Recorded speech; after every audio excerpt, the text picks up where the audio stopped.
వచ్చాడు. భారతదేశానికి సువార్త బ్రిటిష్ వాళ్ళు తీసుకురాలా, భారతదేశానికి సువార్త అమెరికా వాళ్ళు తీసుకురాలా, భారతదేశానికి సువార్త ఐరోపా ఖండం నుంచి రాలా, భారతదేశానికి సువార్త ఆసియా ఖండం నుంచి తోమా తీసుకొచ్చితే వచ్చింది. భారతదేశానికి సువార్త వచ్చింది క్రీస్తు శకం 53 అక్టోబర్ నెలలో. ఇది పాశ్చాత్య మతం అని ఎవడన్నాడు? దిస్ ఇస్ ప్యూర్లీ ఈస్టర్న్, ఈశాన్యంలో పుట్టింది, ఇది పాశ్చాత్యంలో పుట్టింది కాదు. అమెరికా అప్పుడు లేదా? అమెరికా లేదు, అమెరికా లేదు. అమెరికాని కనుక్కుంది 15వ శతాబ్దంలో. భారతదేశానికి సువార్త వచ్చింది మొదటి శతాబ్దంలో. మధ్యలో 1400 సంవత్సరాల గ్యాప్ ఉంది.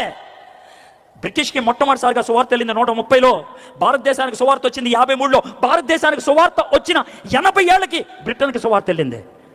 దేవుడు భారతదేశాన్ని ప్రేమిస్తున్నాడు, నిన్ను ప్రేమిస్తున్నాడు, నన్ను ప్రేమిస్తున్నాడు. అందుకే తన శిష్యుని పంపించాడు భారతదేశానికి. My friend,